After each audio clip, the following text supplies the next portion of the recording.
I thought this might be an interesting question. Diaconis and Shahshani. This is Diaconis and Shahshani from 1986, which appeared in Proceedings AMS, where they asked this question for compact groups. So let G be a compact,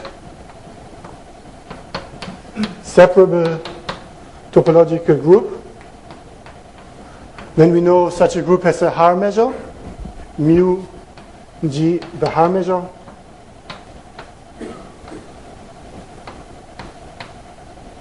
Of this group G.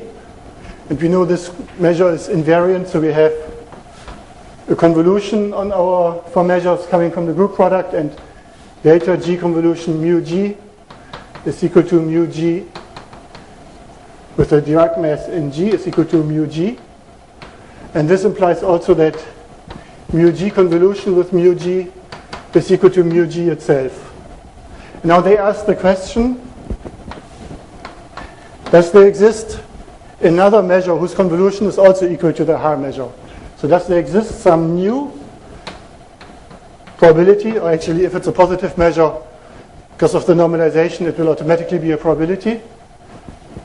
Nu not equal to mu G, but nu convolution nu equal to mu G. So do you have some other distribution whose convolution product is also the uniform distribution, the Haar measure. And they gave a complete answer for compact groups to this. And then I found this in the context of research on idempotent states on quantum groups. And I realized that the question can be attacked with very similar techniques. And so my talk today, I would like to first present you this old result from Shahshani. And then I will tell you what has to be changed when you try to translate these results for quantum groups. The general approach can be followed, but as I will point out later, there are some steps which change very much. And in the end, there is, because this can be reduced to so-called Hamiltonian groups, actually, we will see that if some non-commutative group does not have such a measure, then it is automatically what is called a Hamiltonian group, which means that all subgroups are normal.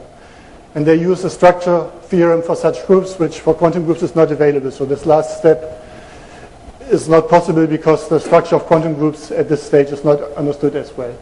But the answer in the classical case, so theorem, such a measure exists unless the group is either commutative. If the group is commutative, then this cannot exist, which is relatively easy to see, or it is of a very special form. So such a square root of the Haar measure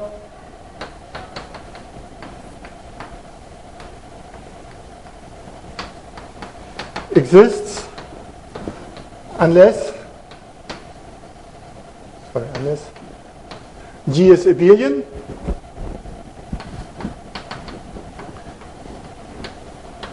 Then such a measure cannot exist, or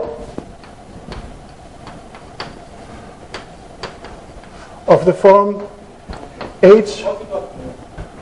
Okay, maybe it's now better.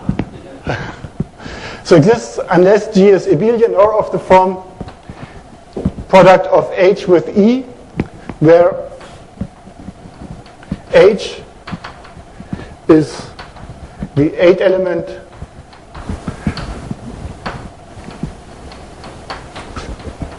group of quaternions.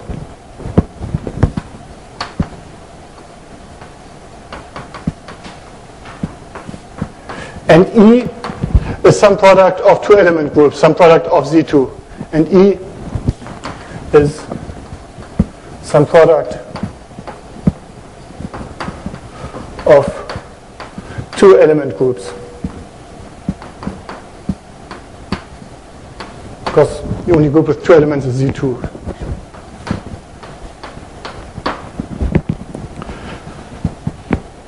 So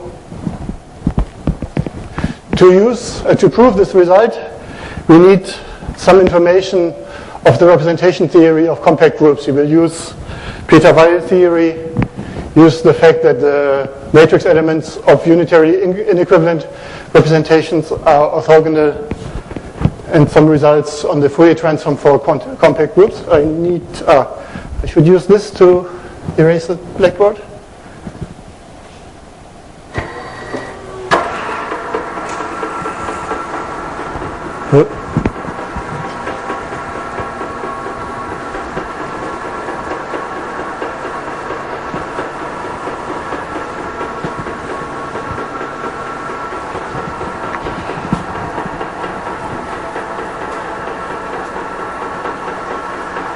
So, I don't know, is this too loud? You can hear me while this is working, or so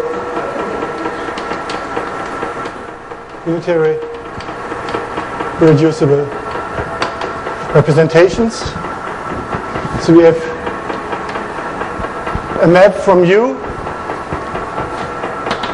into the unitary group of some H a Hilbert space.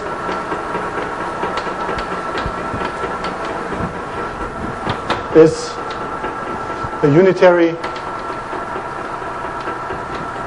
representation if rho is continuous and rho of G1, G2 is equal to rho of G1, rho of G2. And it's irreducible if there exist no invariant subspaces, no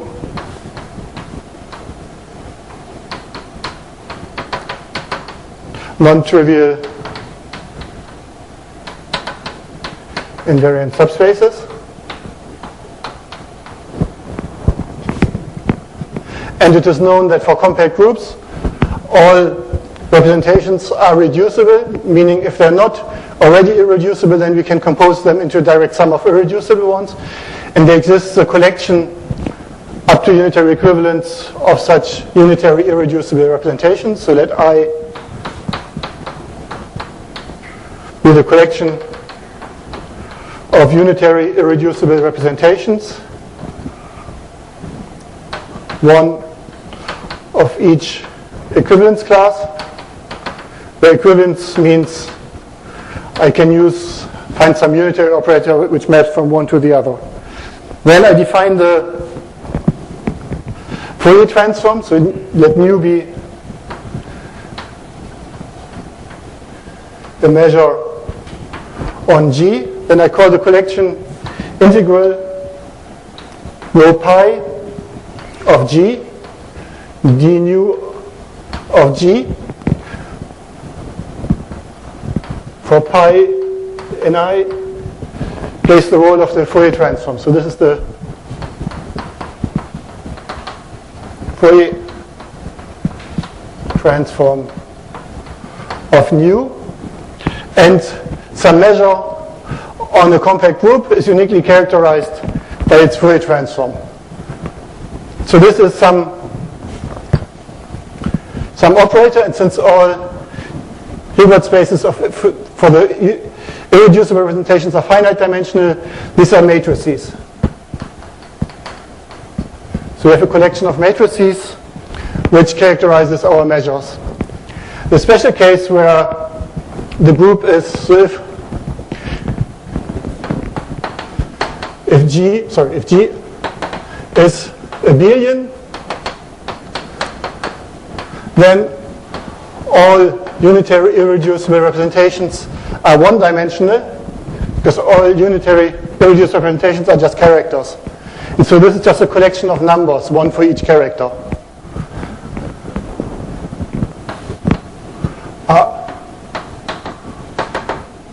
One-dimensional.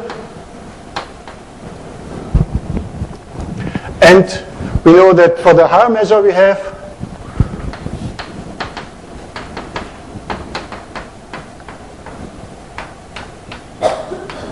the integral of the trivial representation which is just mapping everything to 1. Of course, just gives 1 because we normalize the Haar measure to a probability measure. And integral rho pi of g d mu g is equal to 0 for all other unitary irreducible representations. So now, let's see if we have, so assume mu convolution nu is equal to the Haar measure. Then we can look at the integral rho pi g against d nu convolution nu. Since this is mu g, this has to be equal to 0 for mu, for pi, different from the trivial representation. But on the other hand side, by the definition of the convolution, this is integral rho pi of g1, g2, d nu of g1, d nu of g2. And since this is the representation, this factorizes. And so this is just rho pi of g d nu squared. So we see that this has to be equal to 0. So this is the argument why for abelian groups there can be no solution to this problem. We see that for all other representations than the trivial, the Fourier coefficients of some square root of the Haar measure are equal to 0. So then if it's a probability, it has to be equal to the Haar measure. So this shows us no non-trivial square roots for abelian groups.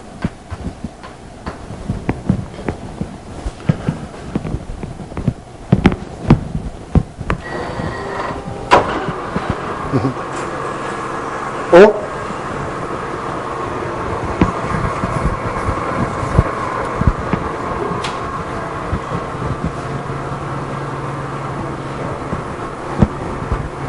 Okay.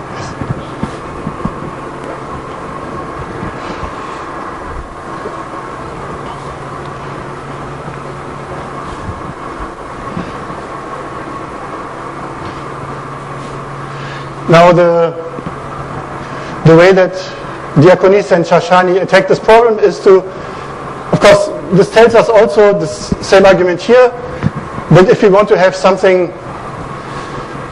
that is a square root of the Haar measure, then for all, we should have some matrices whose square is equal to 0 for all other representations except the trivial representation where it's only a scalar.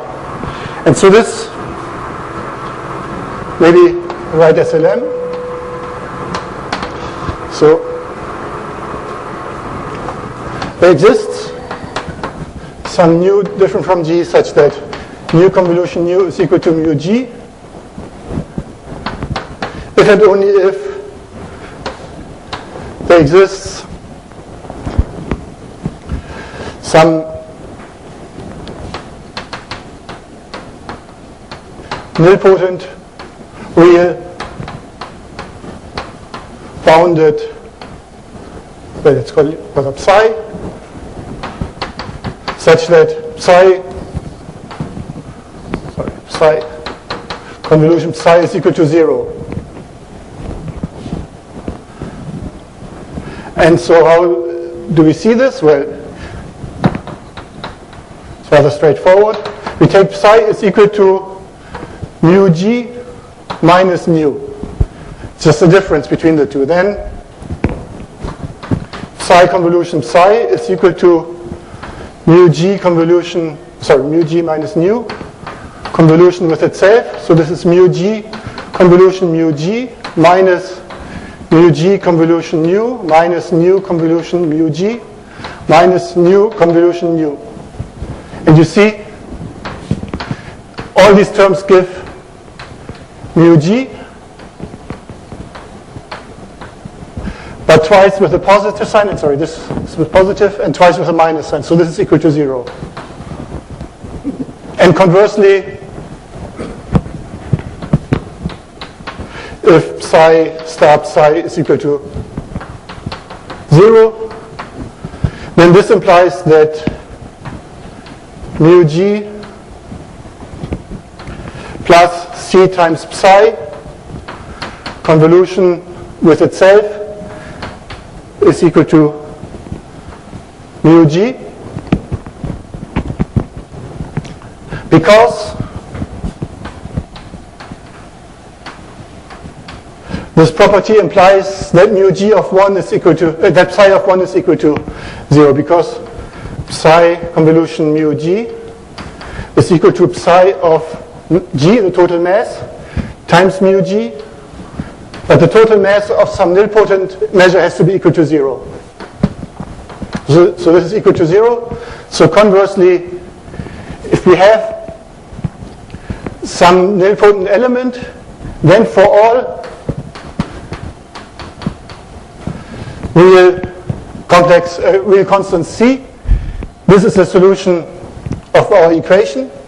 And if the measure is bounded, then for c, well, bounded, I should probably, this should rather be that we have integral, so this should be read in the sense that there exists a constant, well, not c, but let's say a, such that this is less or equal to a times f d mu g for all positive f. And so this means if we choose c small enough, this measure is going to be positive and therefore a probability measure. So the first step is to translate the question into looking for nilpotent elements. And then we need to characterize when are they real. But so this can be done in terms of the Fourier transform. So if rho is a unitary irreducible rep, define its contragradient representation by rho tilde of g is equal to g, a rho of g minus 1 transposed.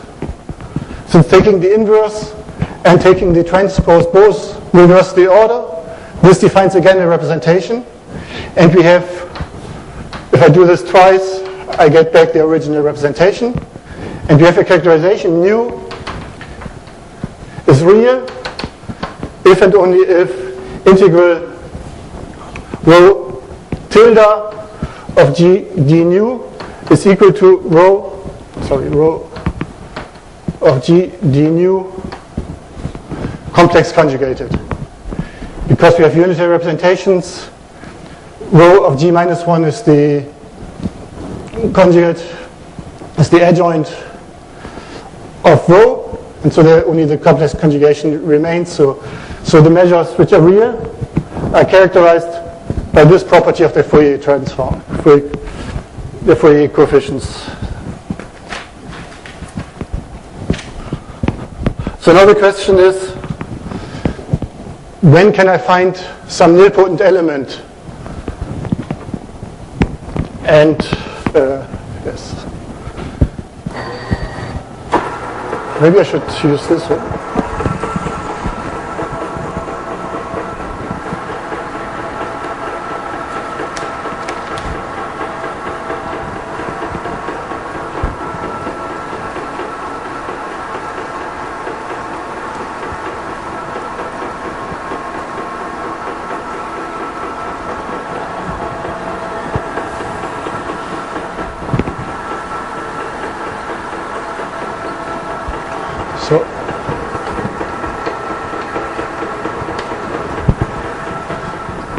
So we know that such a square root exists if we have nilpotent elements in the algebra of measures on our group.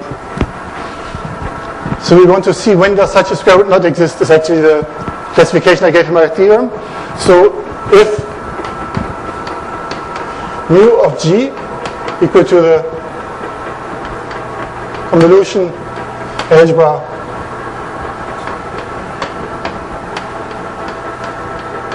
of real measures on G, so I take all real measures on G with the convolution product, this becomes an algebra. So if this has no nilpotent elements, then all subgroups of G must be normal.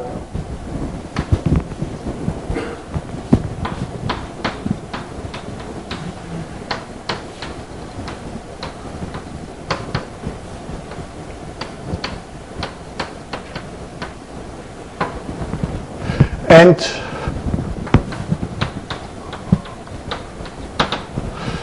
this is also not too difficult to see. So let H in G be a subgroup.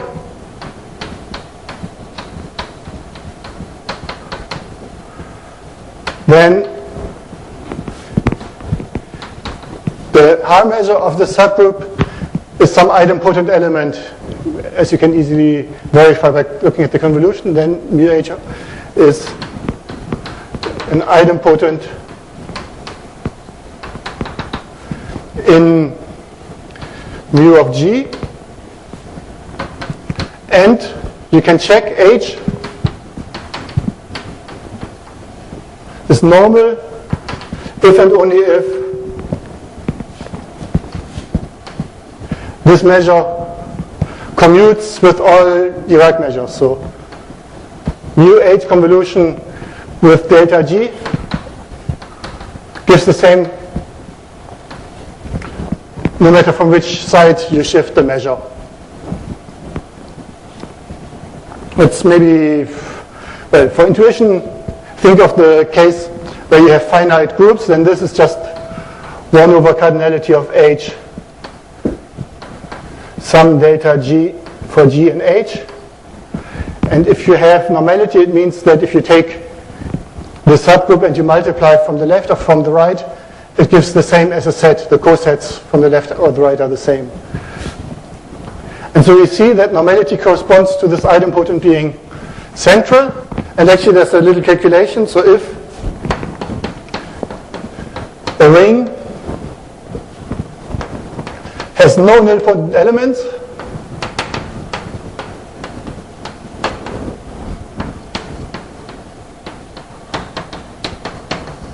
then all idempotents are central.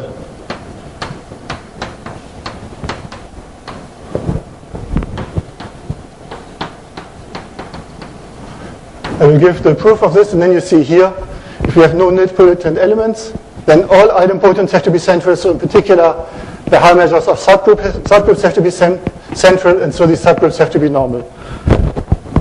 And so the idea to prove this is let E be an idempotent and R in my ring arbitrary. Then we have ER 1 minus E squared is equal to 0, because if you calculate the product, this is ER 1 minus E, ER 1 minus E. But this is E minus E squared. E is idempotent, so E squared is equal to E, so this is 0. So this is some nilpotent element. But if our ring has no nilpotent element, this must be 0. So this implies ER is equal to ERE. If we write the condition that this is equal to 0. And then by the same reasoning, this is equal to RE. And so we see that our idempotent E is central.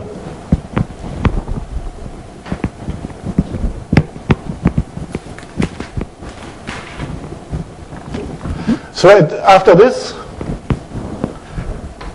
in the proof by Diakonisa and Charshani, so they know that the only groups they have to consider are groups whose subgroups are all normal. So, well, let's say, recall definition. The group is called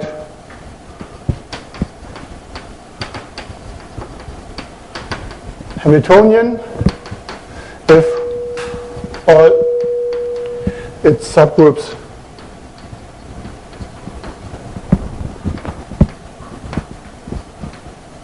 are normal, and so then they use a structure.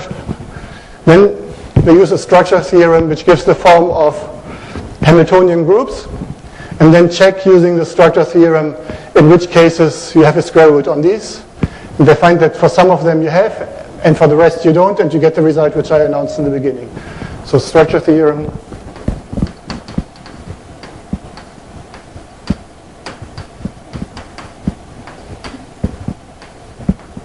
for Hamiltonian groups then gives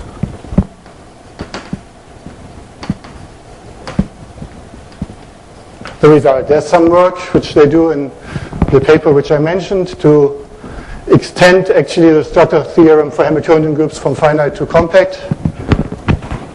But this is the path how they can classify all groups on which the Haar measure admits a non-trivial square root.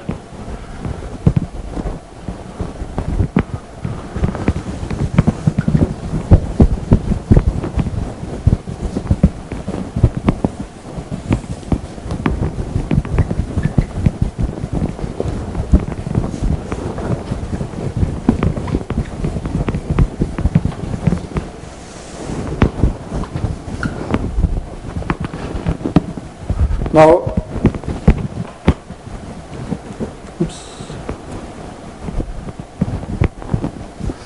maybe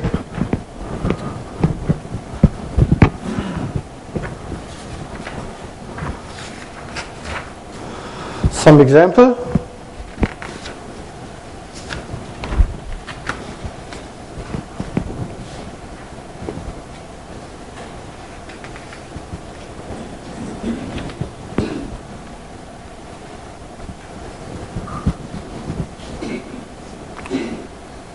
So let's look. H is the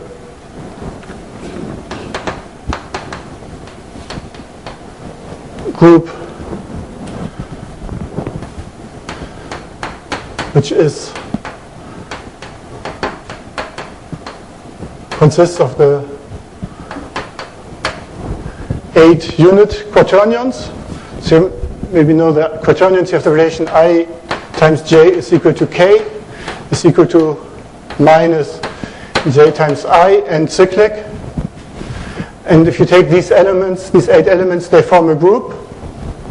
And this is the so-called group of unit quaternions. And this is the group which is responsible in some sense for all the groups which don't have square roots of the Haar measure.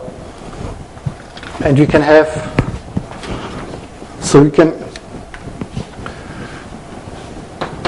write some representation in which 1, 1, minus 1, minus 1, plus I, 0, 0, minus I, inside C4 plus M2, which is equal to the group algebra of this group. So if you take the group elements and all formal linear combinations, and you extend linearly the multiplication, you get an 8-dimensional algebra, which is 4 copies of C and 1 copy of M2. And the question, since in this case this is the same as M1 of G, M, the measures on this group, the question is, do we have real nilpotent elements inside here? And what does real mean? Real has to correspond to the complex conjugation of the measures. So the key point is, what does the conjugation that comes from the group structure on this M2 part? Because in the C parts, all nilpotent scalars are just the number 0 itself. So on M2, the conjugation coming from the group structure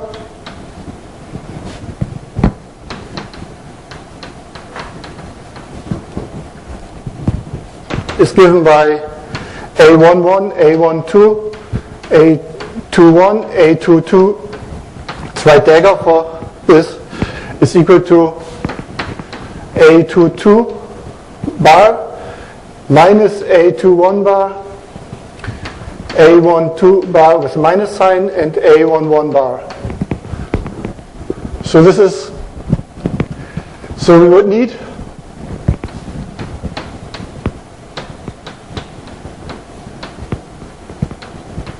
a nilpotent matrix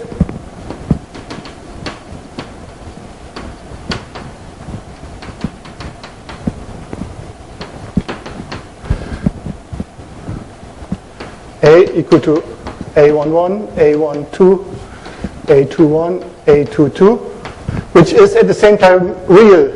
So such that A11, A12, A21, A22 is equal to A22 minus A21 bar minus A12 bar and A11 bar. And doing some linear algebra, you can see that this is impossible. The only solution is the zero matrix.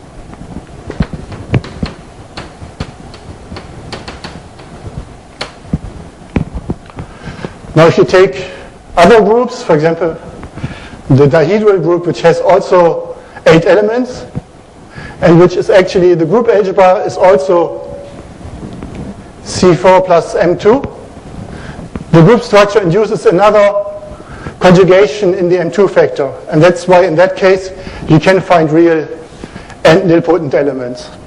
But maybe I will not go into that example, but rather talk about what changes when we go to quantum groups now.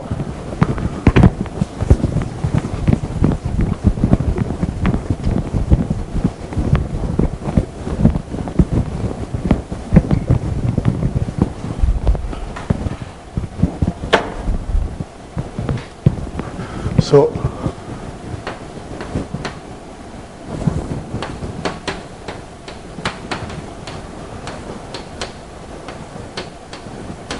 because actually almost everything that I talked about so far we can also do for quantum groups. We also have a Peter-Weil theory for the representations, or rather called co-representations in that sense, which was developed by Voronovich. So we have definition, a compact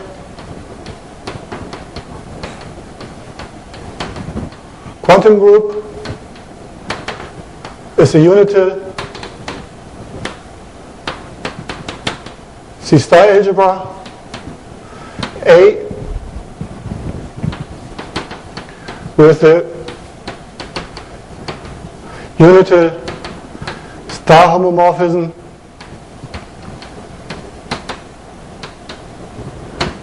delta going from A into A tensor A. This is the minimal tensor product for infinite dimensional C-star algebras. We need a completion here such that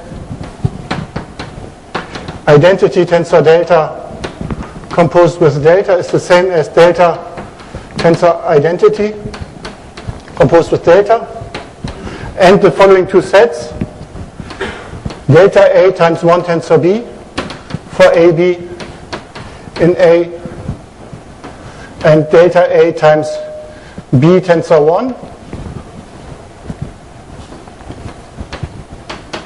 A and B in A. These are subsets of A tensor A.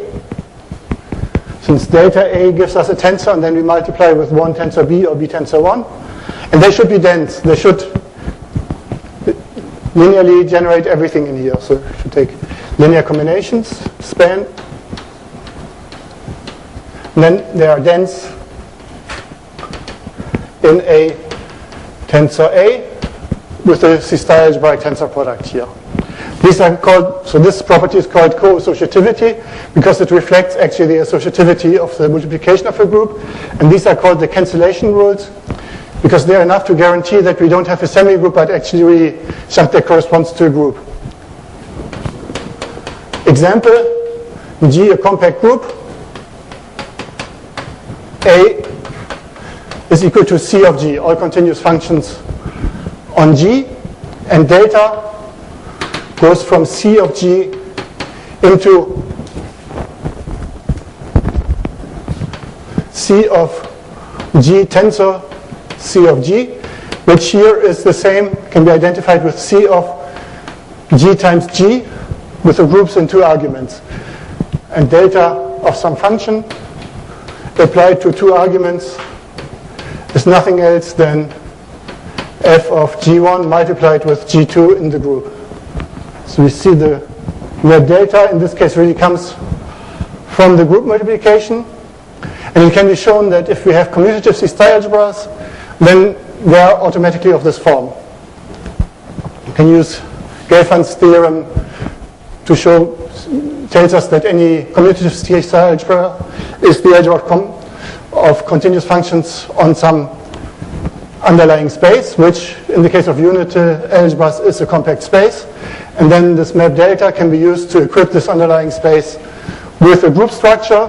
And exactly these cancellation rules here guarantee that this is really a group multiplication and not just a semi-group. Now an important theorem, well, so for that I should say that this delta can be used to define a convolution product. So if you have phi psi in the dual of A, functionals from A to C, then we can define phi convolution psi is equal to phi tensor psi composed with delta. So this is called the convolution. And for commutative C-star algebras, the functionals are exactly integration against some measures, and the convolution then corresponds to the convolution of the measures.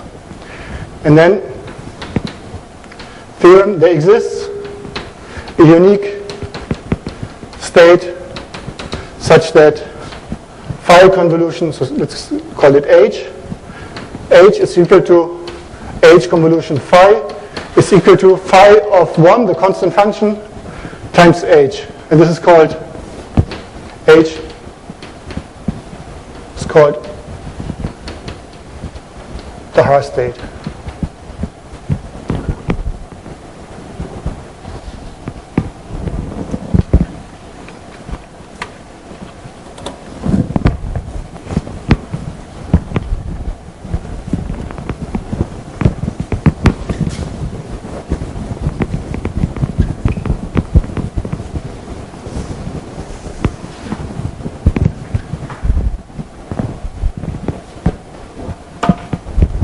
Now we need an analog of the representations of a group. Now think of quantum groups as the algebra functions on a group. So we need to dualize the notion of a group. So we write down actually the law of matrix multiplication for these functions. So we call some matrix U Uij 1 less or equal ij less or equal some dimension, let's just say so m. So this is inside Mn of A. The entries are elements of my C-star algebra. A co-representation, unitary.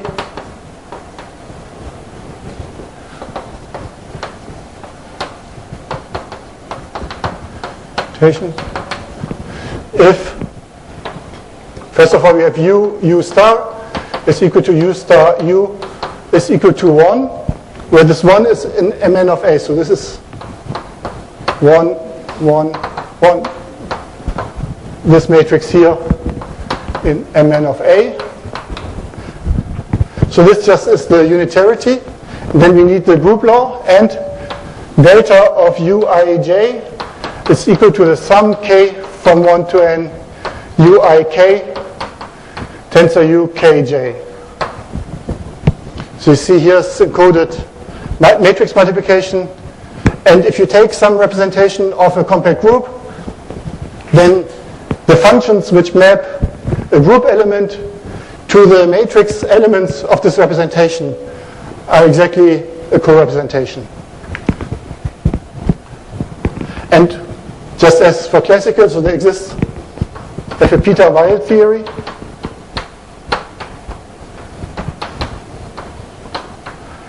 Which generalizes that for classical compact groups, which says that the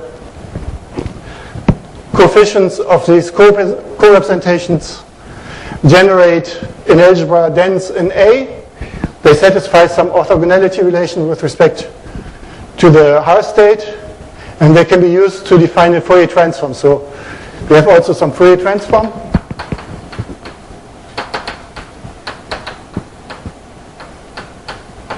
By just applying the state entry-wise to such a co-representation. And this gives us something which allows us to look at A star as a direct sum for pi in I, where we take again the all equivalence classes of unitary and irreducible co-representations. I didn't define irreducible, but it means you cannot decompose the matrix as a direct sum of two matrices. So you cannot decompose it in some block form like this. And then you have M, the dimension of pi of C. So the dual of A is again a direct sum of such matrix algebras. And again, finding solutions, finding square roots, so finding states such that the convolution product is equal to the Haar state amounts to looking for nilpotent matrices in these matrix algebras with respect to the conjugation coming from the quantum group structure. So the only problem which we now have is that problem is the relation which we had before. We had something like this: f d nu is less or equal f d mu g. So we have to arrange such that there exists some c positive, so that this holds for all positive f.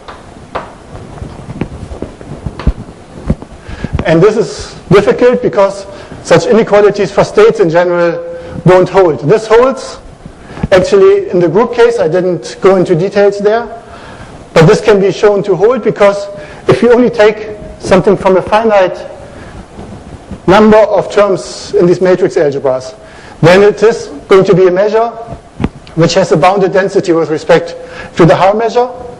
And so if I have here, this is equal to some density rho of g, d mu g, and this function here is bounded, then it's easy to see that this relation here is true. I just have to take the supremum of this density for this constant. And this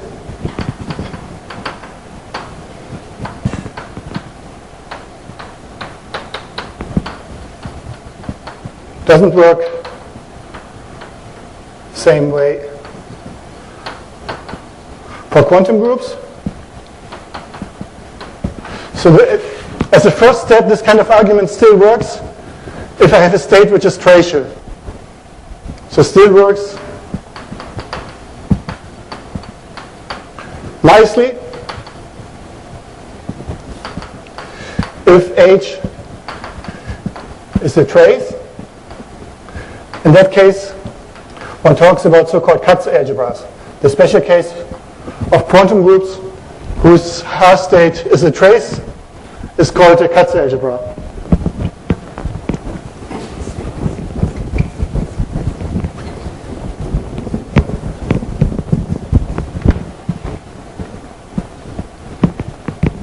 Because, well, the calculation say A is some positive element, then we can write A as B star B. And look at, say, nu of A is equal to H of x times A for some x. And then, say, x self-adjoint, then is x is less or equal to norm x times 1. And so this implies that B star xb is less or equal to x times B star B, which is equal to A.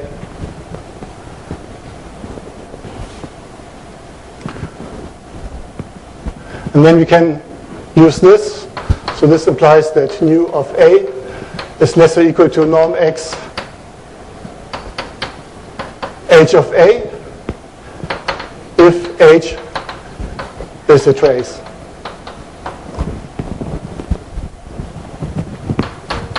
If H is not tracial, then we have to work harder. Then this can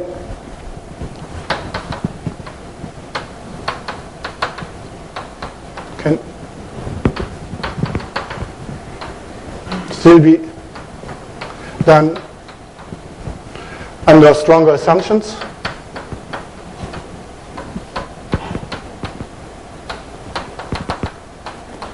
And since my time is almost over, maybe I don't go into details, but then we need to work with the modular group of the Haar state under stronger assumptions, which are satisfied,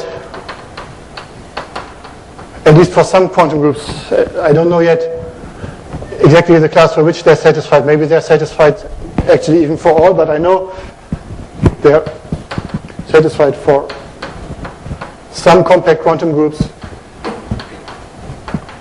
So for example, for SU Q2, the Q deformation of the unitary 2x2 matrices with determinant 1, this still works. Okay, thank you very much.